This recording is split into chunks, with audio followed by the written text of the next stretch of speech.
साथियों चल रहा था हम लोग का AC3 हिंदी जो कि सेमेस्टर 3 वालों के लिए, ठीक है।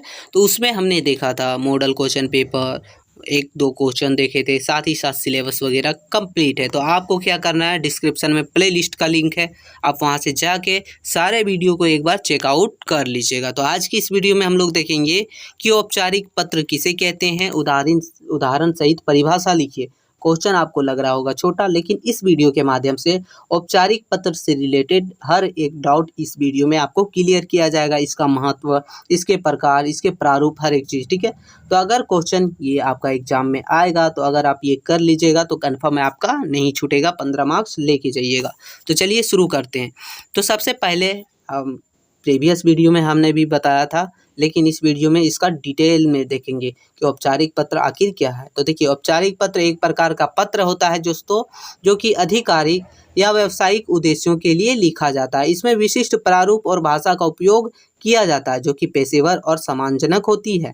इसका उद्देश्य व्यावसायिक या आधिकारिक संचार को प्रभावी ढंग से करना होता है। यानी कि ये जो पत्र होता है, इसको जो है बोला जाता है दोस्तों औपचारिक पत्र। इसको आधिकारिक पत्र भी, कार्यालयीय पत्र भी बोला जाता है, बहुत सारे नामों से अब बोला जाता है। इसके प्रकार समझ लीजिए, ठीक है। तो देखिए, आधिकारिक यानी कि आप किसी कार्यालय के लिए, किसी कॉलेज के लिए, किसी आवेदन पत्र के लिए, स्कूल के लिए, हर एक जगह जो पत्र लिखा जाता है वही होता है आप लोग का औपचारिक पत्र। इसके लिखने के लिए एक प्रारूप होता है, जो कि प्रारूप आप देखिएगा, प्रारूप और भाषा सम्मानजनक होना चाहिए, पेशेवर होना चाहिए। इसमें कोई भी आप जैसे मन किया वैसे नहीं लिख सकते हैं। एक फॉर्मेट होता है, उसी के अनुसार आप लिख सकते हैं, और ये जो है संचार का बहुत ही प्रभावी ढंग है, ठीक है।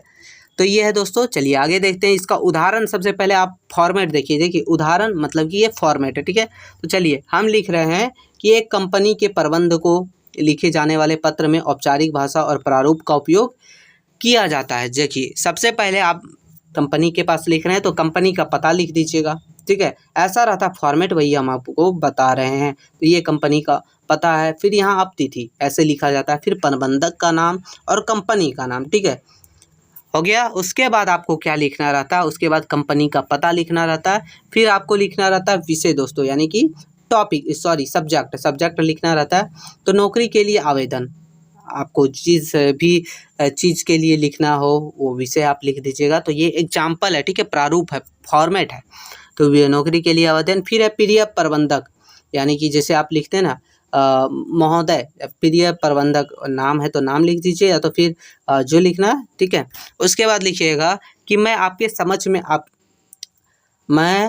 समक्ष अपने आवेदन को प्रस्तुत करने के लिए लिख रहा हूँ। मैं कंपनी का नाम, ठीक है। उसके बाद पद, यानी कि इस पद के लिए आवेदन करना चाहता हूँ। ये एक फॉर्मेट है, सेम यही नहीं लिखना है अगर आपको लिखने आए तो।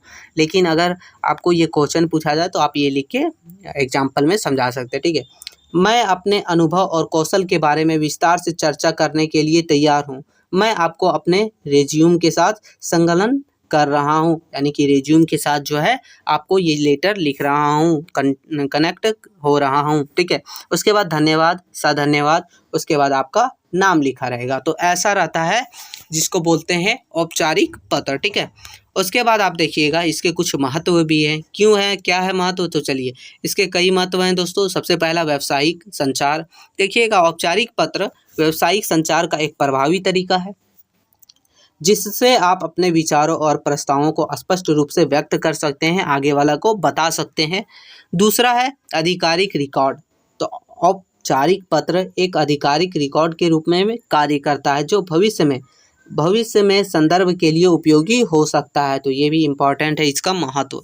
फिर है पेशेवर छवि, यानी औपचारिक पत्र लिखने से आप अपने पेशेवर, यानी कि अपना पर्सनैलिटी, ठीक है, अपना पेशेवर छवि को मजबूत बना सकते हैं और अपने संगठन की प्रतिष्ठा को बढ़ा सकते हैं।